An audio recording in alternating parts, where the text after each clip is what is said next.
Hello बच्चों, मैं Dharmendra Chaurasia class में आपका स्वागत है। आज हम ठोस अवस्था का लेक्चर नंबर 10 लेकर आए हैं, जिसमें हम संकुलन क्षमता की बात करेंगे। किसकी बात करेंगे?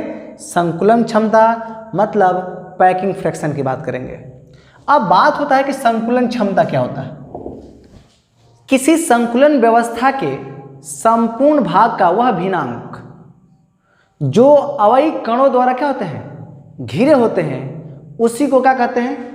संकुलन क्षमता कहते हैं। मतलब क्या कि अगर इसका हम डिफिनीशन बनाऊं तो कैसे, जरा सोचिए कि अगर हम एक यूनिट क्रिस्टल लेते हैं, एक इकाई घन क्रिस्टल की बात करते हैं, तो जरा सोचिए कि ये क्रिस्टल तो यहाँ तैयार हो गया यहाँ पर, और यहाँ पर क्या गोला यहाँ पर बन रहा है, सब जगह गोले बन रहे हैं, यहाँ पर गोले बन रहे हैं, यहाँ पर भी गोले बन रहे हैं। जरा सोचिए, यहाँ देखेंगे गोला बनने के बाद भी यहाँ पर कुछ स्थान क्या हुआ, खाली हो गया। ये जो स्थान खाली होता है इसको बोलते हैं हम क्या, वॉइड, यानी खाली स्थान। लेकिन जितने स्थान घेर लिए गोले द्वारा, जितने स्थान घेर लिए गए, ये स्थान जो होगा वो क्या कहलाएगा? संकुलन क्षमता कहलाएगा। और इसका खाली स्थान क्या कहलाएगा? वॉइड कहलाएगा। इसका मतलब है कि हम कह सकते हैं कि किसी संकुलन व्यवस्था के संपूर्ण भाग का वह भिन्नांक जो अवयवी कणों द्वारा घिरे होते हैं या ऑक्युपाइड होते हैं, ऑक्युपाइड या घेरे होते हैं, उसे संकुलन क्षमता कहा जाता है। संकुलन क्षमता कहा जाता है।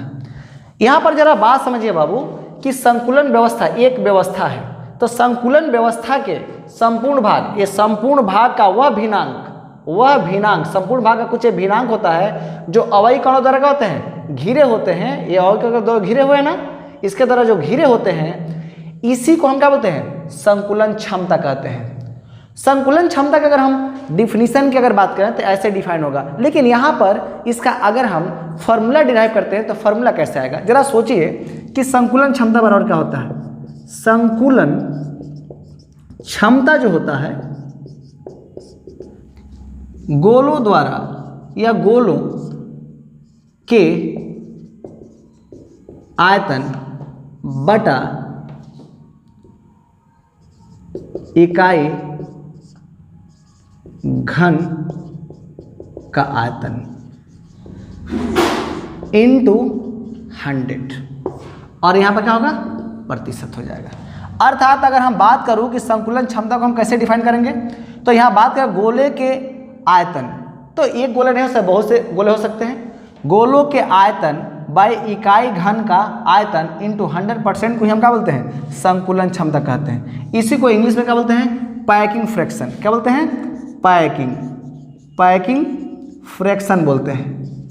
Packing fraction. इसको लिखिए।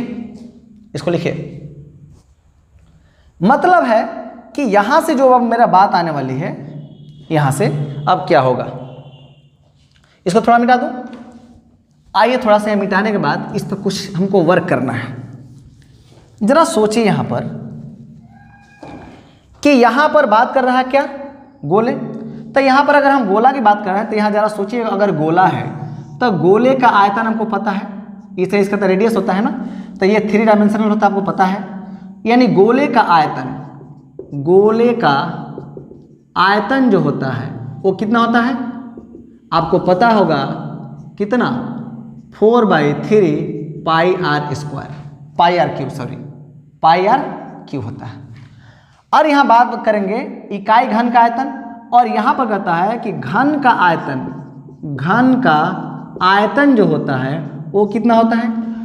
तो घन का आयतन जो होता है ए क्यू होता है। क्यों? कि इसका जो रेडियस जो है, यहाँ इसका जो कॉर्नर की लंबाई है, यहाँ पर किनारे की जो लंबाई है वो कितना है? ए है। यहाँ पर किनारे की लंबाई कितनी है? ए है। मतलब है कि ये पूरी लंबाई, इसका लंबाई, चौड़ाई और क्या ऊंचाई तीनों क्या बराबर है। अर्थात यहाँ पर कह सकते हैं एल बराबर बी बराबर कितना? एच बराबर कितना? ए, यानी तीनों बराबर है, इसलिए ए क्यू हो जाएगा।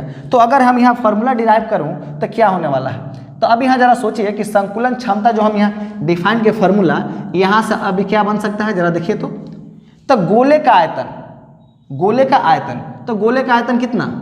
जेड इंटू 4/3 और पाई आर क्यू, अब बाई यहाँ पर कितना? घन का आयतन। घन का आयतन का मतलब क्या बोलते हैं? ए क्यू बोलते हैं। इंटू कितना? 100%। यानी हम यहाँ लिख सकते हैं यहाँ पर कि Z into 4 pi R Q, अब बाई कितना? ए क्यू इंटू कितना? 100% से ही हमारा क्या निकल जाएगा? संकुलन क्षमता। अब बात होता है कि संकुलन क्षमता कहाँ कहाँ डिफाइन होगा। तो आपको पता हो कि एक सिंपल होता है, दूसरा का होता है बेसिसी होता है, और तीसरा का होता है एफसीसी होता है। और एफसीसी को हम क्या बोलते? सीसीपी बोलते हैं, या एससीपी वहाँ बोल सकते हैं। यानी यहाँ डिफाइन करें तो एससीपी उसी के बराबर होगा। क्लियर? तो अब बात होता है कि ये रन कैसे करेगा। अब यहाँ से क्वेश्चन राइज होगा कि सिंपल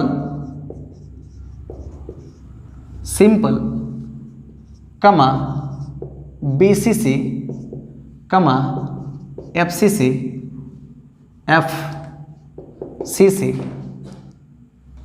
में संकुलन क्षमता की गणना करें। संकुलन क्षमता की गणना करें। क्या करें? गणना करें। गणना करें।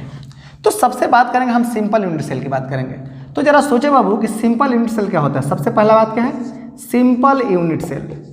Simple unit cell, unit cell, इसको बोलते हैं सरल इकाई सेल।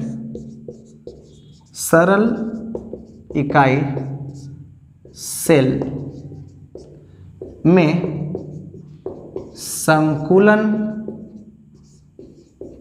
क्षमता। बात करें हम लोग कितना? Simple unit cell. Simple unit सेल में हमको पता है कि गोले 8 कोनों पर मौजूद होते हैं, जिसके कारण उसमें जेड का मान वो कितना होता है? 1 हो जाता है। और प्रत्येक गोला का कंट्रीब्यूशन कितना होता है? 1/8 होता है। अर्थात 12.5% होता है। इसका मतलब है कि जरा सोचिए यहाँ पर अगर हम एक यूनिट सेल बना रहे हैं, इस पर आपको ध्यान लगाना है थोड़ा सा। और यहाँ पर क्या है? ये गोला यहाँ बन रहा है,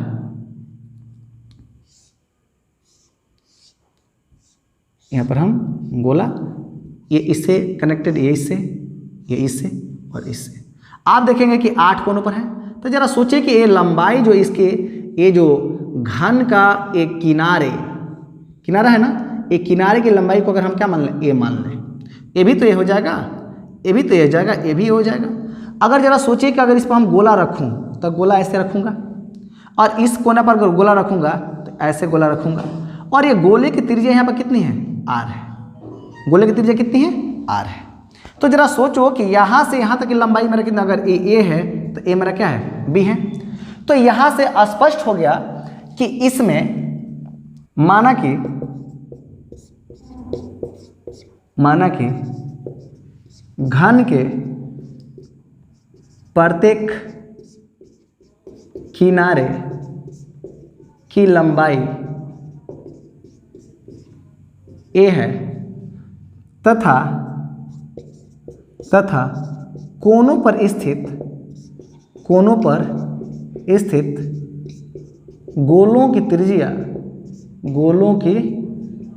त्रिज्या आर है।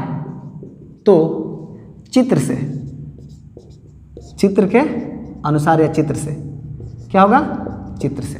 जरा सोचो बाबू कि ए बी बराबर मैंने कितना दिया है? यहाँ ए बी बराबर मैंने कितना दिया है? आप देखो यहाँ पर ए बी बराबर आपको दे दिया है कितना? ए। और आपको पता है कि a बराबर आपको वैल्यू क्या पता चल रहा है कि यहाँ से ए बी बराबर a दे दिया है, और यहाँ से आपको वैल्यू पता चल रहा है कि ए बी जो होता है यहाँ से यहाँ तक की दूरी कितनी है, r है, क्योंकि इसको हम r प्लस r ही लिखेंगे ना। अब बराबर कितना a, अर्थात यहाँ से हमको पता चल जाएगा 2r बराबर कितना a, अर्थात r बराबर कितना a बाई कितना 2। मतलब है कि ये जो आपका रेडियस होगा ये कितना हो गया, a बाई कितना 2 हो गया रेडियस। यानी यहाँ से हमको पता चल गया रेडियस हमारा कितना हो गया a बाई 2, और यहाँ से हम कह सकते हैं a बराबर कितना 2r। ये आपको पता चल गया दो चीज़। अगर कोई पूछे कि बताओ गोले की त्रिज्या कितनी है तो a बाई 2, अगर कोई पूछेगा कि घन का किनारे की लंबाई कितनी है तो 2r। कहाँ, जब ये गोला इस पर स्थित है तब। अब जरा सोचिए, ये तो आपको पता चल गया, और जस्ट हम आपको जस्ट अब फार्मूला बढ़ाए इसमें क्या, पैकिंग का, संकुलन क्षमता,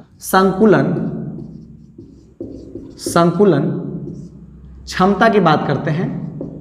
तो इसका फार्मूला क्या होगा, यहाँ पर एक और पता होना चाहिए कि इसमें z का मान कितना होता है, 1/8 × 8 कंट्रीब्यूशन, यानी कट गया कितना 1। तो संकुलन क्षमता के यहाँ से जो फार्मूला आपका आया है वो कितना आया है, इसको हम थोड़ा मिटा दूँ। संकुलन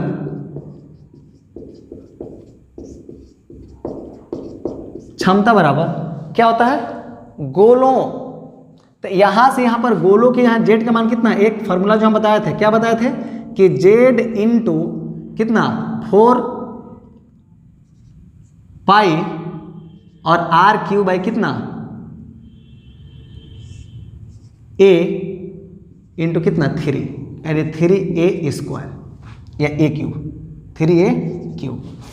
अब जरा सोचो बाबू कि यहाँ पर जरा देखो a का मान कितना है 2r और z का मान कितना है 1। तो हम यहाँ z का मान कितना 1 इंटू 4 पाई r³ अब आई कितना 3 इंटू a का मान जो आपका आया है कितना है 2r ना, यहाँ क्या लिखेंगे 2r का कितना q इंटू यहाँ कितना है 100% है, इंटू 100% है परसेंट है। अब जरा सोचो बाबू कि 4 पाई r³ बाई कितना 3 इंटू 8 r³ इंटू 100 हो जाएगा, क्या परसेंटेज। यहाँ जरा सोचिए, बहुत बच्चा के दिमाग में होगा कि यहाँ पर 2r³ का मतलब होता है कि 2r into 2r into 2r, यानी 3 बार गुणा। इसका मतलब है 2 दूना 4, 4 दूना 8, 8 r मतलब क्या r³। तो हम यहाँ पर यही बात लिखे हैं। अब जरा सोचिए, देखिए तो r से r मर गया, जब r से r मर गया तो लगता है इससे भी क्या होगा, ये भी मर गया, यानी कितना हो गया पाई बाई कितना 6 इंटू कितना 100%। अब जरा ध्यान दीजिए, पाई का मान आपको पता है ना, पाई का मान कितना होता है, तो पाई का मान 3.14 इंटू कितना 100% अब आई कितना 6, और इससे हम भाग दे लेंगे तो देखो 6 5 30 का 0, यहाँ पर पॉइंट हो जाएगा 5, और फिर कितना 1 बचेगा, फिर 4 दूना 6 दूना 12, फिर क्या होगा पॉइंट, फिर क्या 2 बचेगा 6 18, और इंटू कितना 100%। अब इससे गुणा हो जाएगा तो ये कितना आपका हो जाएगा, तो 0.52 से अगर यहाँ गुणा होगा तो आपका 52 कितना 6 और कितना होगा % हो जाएगा। तो यहाँ क्या पता चला, तो हमको संकुलन क्षमता पता चला किसका, सिंपल यूनिट सेल में। तो सिंपल यूनिट सेल में गोलों द्वारा घिरे गए स्थान का जो प्रतिशत होता है वो कितना होता है, 52.5% होता है। कितना होता है 52.5% होता है। तो यहाँ हम लिख सकते हैं, इसको आप लोग लिख लीजिए, हम यहाँ थोड़ा नोट लिख रहे हैं, मिटा देते हैं यहाँ पर। अतः सिंपल यूनिट सेल में गोलों द्वारा घेरे गए स्थान कितना परसेंट है, 52 कितना 6%, ये 6 ही लीजिए 6%। और खाली इनके बीच खाली स्थान, इनके बीच खाली स्थान कितना हो जाएगा जी, तो 100 माइनस 52 कितना 6%, यानी ये हमारा घट जाएगा तब 47 पॉइंट कितना 4% के आसपास हो जाएगा। क्लियर। तो ये चीज़ हमारा क्या होगा, इसका कैलकुलेशन रहा, कितना, एक कैलकुलेशन रहा। तो अगर आपसे कोई बात करे कि सिंपल यूनिट सेल में संकुलन क्षमता की गणना करें, तो आप क्या करोगे, ऐसे कर सकते हो ना। और संकुलन क्षमता क्या होता है आपको पता है। जब यहाँ सिंपल की बात हो गई तो अब हमारा क्या आएगा, बीसीसी आएगा। क्या आएगा, बीसीसी आएगा। तो बीसीसी में क्या होता है आपको पता ही होगा। बीसीसी में क्या होता है, आइए देखते हैं बीसीसी में क्या होता है। आइए, अब हमारा अगला यहाँ पर टॉपिक है कि बीसीसी में संकुलन क्षमता की गणना। आपको पता है कि बीसीसी में क्या होता है, बीसीसी में जो स्फीयर होते हैं, गोले होते हैं, वो 8 कोनों पर और उसके एक क्या होता है, केंद्र पर उपस्थित होते हैं, जिसके कारण उसका जेड का मान कितना होता है, 2 होता है। तो जरा सोचिए बीसीसी के लिए पैटर्न आप क्या देखे थे, याद कीजिए। आप पढ़े थे तो बीसीसी के लिए आपको पैटर्न तो याद होगा ना कि बीसीसी में क्या होता था।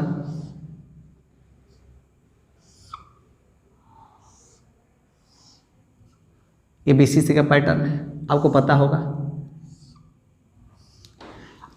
यहां पर जो भी आपका ये क्या है, घन बना हुआ है, इसके किनारे की लंबाई कितनी है, ए है, आपको पता है, इसमें आपको दिक्कत नहीं है। दूसरी बात है कि आप देखेंगे कि ये जो अवयवी कण होते हैं, ये कहाँ कहाँ होंगे, तब कोनों पर होंगे।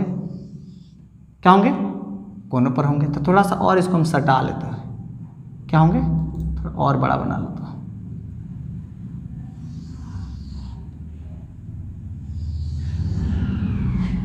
यहां पर होंगे। दूसरी बात है कि जब ये यहां पर होगा और एक इसका गोला कहां होता है, एक ये गोला यहां पर होंगे, ये गोला कहां, यहां पर होंगे, और ये गोला कहां होंगे, यहां पर होंगे, और इसके एक क्या होगा, बीच में होंगे। ये भी गोला बराबर ही है लेकिन बीच में है। अब जरा सोचिए कि और एक गोला यहां पर क्या, यहां भी हो सकते हैं। ध्यान दीजिएगा, हमारा जो ये बात हो रही है कि अगर ए मेरा ए है, अगर ई मेरा ए है, तो ए मेरा क्या है, बी है, ए मेरा क्या है, सी है। अगर हम यहाँ रखूँ, अगर हम इसकी बात करूँ, तो ए हमारा क्या हो जाता है, डी हो जाता है। जरा बात समझिए, ए मेरा क्या होता है, डी हो जाता है। ध्यान लगाना है, इस गोले का जो त्रिज्या है ये कितना है, आर है, लेकिन इसके बीच जो ये त्रिज्या है, एक त्रिज्या कितनी है, 2r है, और यहाँ से यहाँ तक त्रिज्या कितनी हो जाएगी, कितना, ए भी तो आर हो जाएगी। यानी या ये मेरा तो डायगोनल हो गया ना, ये तो डायगोनल है। तो डायगोनल की अगर हम बात करते हैं तो डायगोनल में कितना होता है, 2r हो रहा है। अब जरा ध्यान दीजिए, यहाँ पर ये जो गोले बन रहे हैं, थोड़ा से गोले को हम यहाँ सटा रहे हैं, ये गोले जो आपको यहाँ पर ये जो बन रहे हैं, यहाँ पर गोले पर जरा बात करेंगे। और सब गोले का आकार समान है, ये भी ध्यान रखें। हमने क्या किया ना कि इस पॉइंट से क्या किया, परपेंडिकुलर डाला। क्या क्या, ये परपेंडिकुलर हमने डाला, हमने परपेंडिकुलर डाल दिया। परपेंडिकुलर डालने के बाद आप देखेंगे ये भी तो मेरा ए हो जाएगा, ये भी तो मेरा ए हो जाएगा, ये भी तो मेरा ए हो जाएगा, ये भी तो मेरा ए हो जाएगा, यानी सब ए है, इसमें कोई दिक्कत नहीं है। तो जरा सोचिए कि ट्रेंगल एक ये बन रहा है ना, ये जो ट्रेंगल बन रहा है यहाँ से यहाँ तक, ये राइट एंगल ट्रेंगल बन रहा है। क्या बन रहा है, राइट एंगल ट्रेंगल बन रहा है। ये कैसा बन रहा है, राइट एंगल ट्रेंगल। तो अब ये आपको दिमाग में लगाना है कि एक तो ट्रेंगल ये बन रहा है, अगर हम इसका हम डिस्टेंस निकाल ले तो लगता है कि इसका डिस्टेंस निकल जाएगा। तो अब हम बात करेंगे कि किस में, ये जो मेरा डिस्टेंस निकालेंगे कि इन राइट एंगल ट्रेंगल, इस पॉइंट को हम ओ मान लेते हैं, किस में, ओ सी ए में। किस में बात करेंगे, ओ सी ए में। तो अब यहाँ पर बात होगा कि एक राइट एंगल ट्रेंगल ओ सी ए की बात करेंगे तो क्या लिखेंगे, अकॉर्डिंग टू फिगर, यहाँ लिख लेते हैं, माना कि घन के किनारों की लंबाई बराबर कितना, ए है, तथा गोले की त्रिज्या बराबर कितना, आर है। अब अकॉर्डिंग टू फिगर चित्र के अनुसार यहाँ देखेंगे बाबू, तो ये हमारा अगर राइट एंगल ट्रेंगल की बात कर रहे हैं तो ए राइट एंगल है, ट्रेंगल ए ओ सी में, ट्रेंगल ए ओ सी में। अब हम बात करें, लिख सकते हैं ए सी ओ में। समकोण त्रिभुज कितना ACO में। तो ACO में जरा सोचिए तो यहाँ पर अगर हम ये 90 डिग्री है तो ए मेरा ट्रायंगल कैसे बन रहा है, जरा सोचिए। अगर ए है, ए मेरा सी है, तो ए मेरा क्या है, ओ है, इस टाइप से बन रहा है। इसका मतलब है कि यहाँ पर ए मेरा क्या है, डायगोनल है। कौन, यहाँ पर ए अगर हम बात करें तो ए हमारा कैसा यहाँ लगेगा, ए डायगोनल की तरह। यानी यहाँ पर 90 डिग्री तो दिखा रहा है, यहाँ तो मेरा 90 डिग्री है, यहाँ पर मेरा 90 डिग्री है। तो ये अगर 90 डिग्री यहाँ पर हम दिखाऊं, एक इसके लिए है, एक इसके लिए, इसके लिए। अगर हम इसके लिए हम बात करते हैं, यहाँ 90 डिग्री आएगा। तो यहाँ पर देखेंगे कि ए कितना, ओ, ये मेरा ओ है, ए ओ और कितना, अगर ए ओ सी में ले लेते हैं तो मेरा क्या होगा, यहाँ पर आप देखेंगे कि ए सी का स्क्वायर बराबर ए कितना हो जाएगा जी, आप देखेंगे ओ ए का स्क्वायर प्लस कितना, ओ सी का स्क्वायर, और सबका वैल्यू यहाँ कितना है, आप देखेंगे ओ ए बराबर कितना, ओ सी, ये सब आपस में क्या है, बराबर किसके, ए के बराबर। तो जब ए के बराबर आ जाएगा तो इसका बात यहाँ क्या होने वाला है, आप ये देखिए। यहाँ पर देखेंगे बाबू ए सी बराबर कितना हो जाए, इसका वैल्यू ए, यानी ए स्क्वायर अब प्लस कितना, ए स्क्वायर। अर्थात हम ये लिख सकते हैं कि ए सी बराबर कितना, ए स्क्वायर अब प्लस ए स्क्वायर, ये अंडर रूट में चला गया ना, ये तो अंडर रूट में चला जाएगा। तो यहाँ से ए सी का जो वैल्यू आपको चाहिए, AC का वैल्यू चाहिए, AC का वैल्यू आपको पता है यहाँ पर नहीं है। तो यहाँ पर AC का वैल्यू आपको कितना, AC बराबर 2 रूट कितना, और रूट 2 इंटू कितना, A। मतलब है कि यहाँ से आप लिख सकते हैं 2 रूट यहाँ A स्क्वायर, आप ऐसे लिख सकते हैं। तो इसका वैल्यू कितना आ गया, इतना। अब तो एक हमारा पैटर्न तैयार हो गया। दूसरा पैटर्न है कि अब हम क्या लिखेंगे, ये हमारा किस पर है, 90 डिग्री पर। ये कितना है, 90 डिग्री पर है। हमको क्या निकालना है, ए निकालना है। अब यहां बात कर रहे हैं दूसरा पॉइंट पर कि समकोण त्रिभुज कितना, BAC में। तो BAC में ए भी हमारा भुजा क्या, ए है, ए भी तो मेरा ए है, और ए हमको मिल गया है, तो हमको क्या निकालना है, ए निकालना है।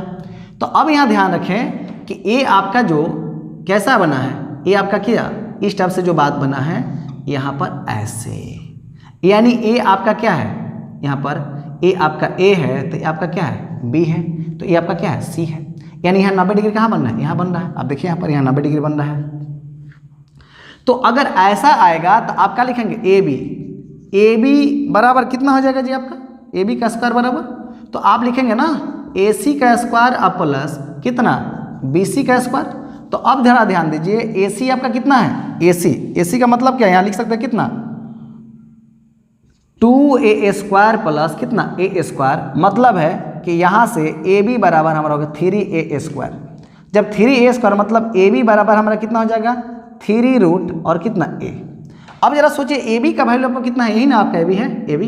तो ए बी के लिए आप देख सकते हो, ए बी के लिए यहाँ r plus 2r plus r, मतलब है कि यहाँ पर जो ए बी आपका बना है, एक गोला यहाँ है, एक यहाँ क्या बीच में है, और एक गोला कहाँ है, यहाँ है। तो यहाँ का त्रिज्या r, लेकिन ये पूरा त्रिज्या कितना, 2r, और ये त्रिज्या कितना, r। तो यहाँ कितना लिख सकते हैं, r प्लस 2r प्लस कितना, r बराबर कितना, √3 इंटू कितना, a। क्लियर। अब मेरे पास जगह नहीं, इसको मिटा रहा हूँ, आप इसको लिख लेंगे। चलिए आइए, यहाँ से आप देखेंगे r plus 2r plus r बराबर कितना, √3 है। तो हम ये लिख सकते हैं कि 4r बराबर कितना, √3 इंटू कितना, a। अर्थात a बराबर मेरा कितना हो जाएगा, 4r बाई कितना, √3। a का वैल्यू ये निकला। लेकिन अगर यहाँ से r का वैल्यू निकाल देगा, किसका, r का, तो r बराबर कितना हो जाएगा, √3a बाई कितना, 4। तो याद रहे इस स्थिति में ये r क्या है, तो गोले की त्रिज्या है, कहाँ पर, BCC में गोले की त्रिज्या कितनी होती है, तो √3a बाई कितना, 4। याद रहे BCC में गोले की त्रिज्या कितनी होती है, √3a बाई 4। लेकिन BCC में घन का जो क्या होता है, यहाँ पर घन की लंबाई जो होती है, घन के किनारों की लंबाई जो होती है वो कितनी होती है, 4r बाई कितना, √3। यानी आपको पता चले, ये पता चल गया। हमको निकालना क्या है, संकुलन, क्या निकालना है, संकुलन क्षमता निकालना, किसमें, BCC में। तो संकुलन क्षमता बराबर कितना, z। तो जरा सोचिए एक बात और, यहाँ हम आपके लिए z बराबर क्या बताए थे, 1/8 इंटू 8 आप प्लस कितना, एक सेंटर वाला। तो ये कितना हो जाए, कट के कितना, z का मान कितना हो जाए यहाँ, तो आपको पता है z into 4 pi R Q by A Q into 3 ना। ए क्यू का मान कितना है, यानी ए का मान कितना है 4r।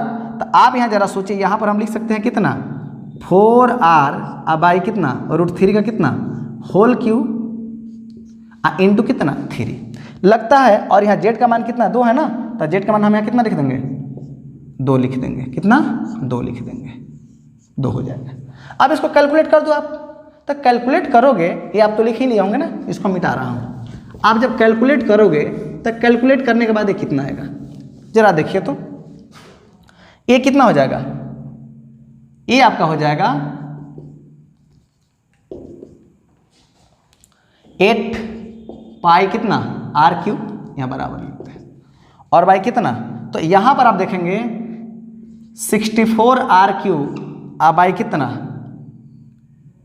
3 रूट कितना 3 इंटू कितना 3। तो आप जरा सोचिए 3 से 3 क्या होगा, मर जाएगा, इंटू कितना 100, और ये मेरा क्या परसेंट में है, ये सब परसेंट में है, इंटू कितना 100%।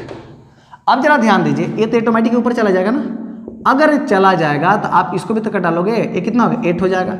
ये तो ऊपर चला गया तो कितना √3 पाई और बाई कितना 8 इंटू कितना 100%।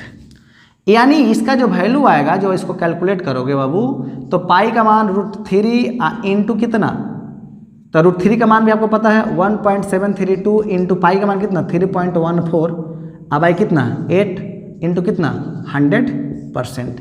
इसको जब आप कैलकुलेट करोगे वो कितना आएगा 0.68 इंटू कितना 100% आ जाएगा, मतलब क्या 68% आ जाएगा। तो यहाँ पर पता चल गया कि गोलों द्वारा घिरे गए स्थान का प्रतिशत कितना होगा, तो 68। तो खाली स्थान कितना रहेगा, खाली स्थान तो 100 में से घटा लेंगे इसको। तो इससे क्या स्पष्ट हो गया, इसलिए इसको मिटा रहा हूँ, आप लिख ही लिए होंगे। चलिए, अतः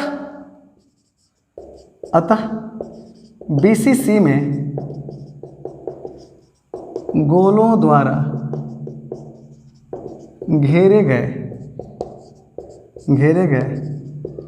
स्थान बराबर कितना 68%, तथा इनके बीच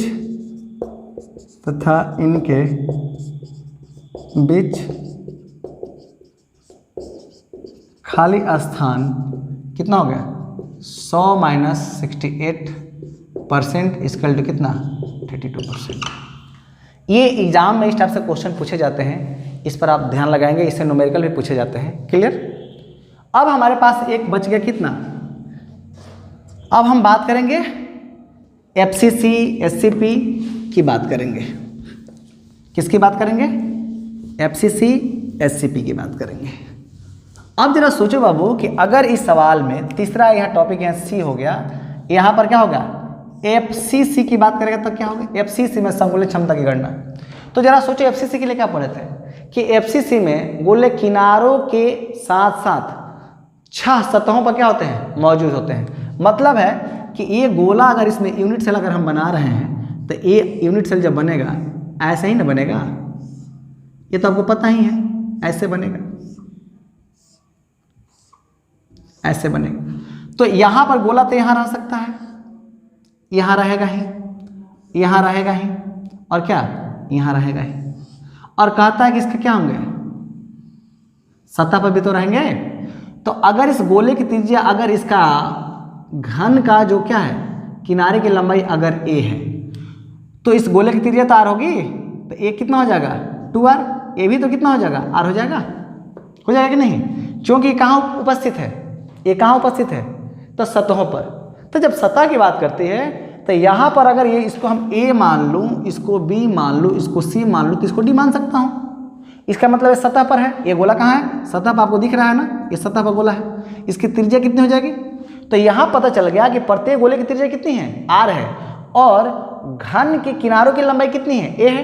तो ये तो ऑलरेडी आपको पढ़ाया जा चुका है कि यहाँ पर, यहाँ, और दूसरी बात यहाँ z का मान कितना होगा, तो 1/8 इंटू 8 प्लस 1/2 इंटू कितना 6, क्योंकि 6 सतह पर गोले होते हैं, एक कट जाएगा, यहाँ z का मान कितना हो जाएगा 4, कितना हो जाएगा जेड का मान 4। तो यहाँ आपको पता चल गया कि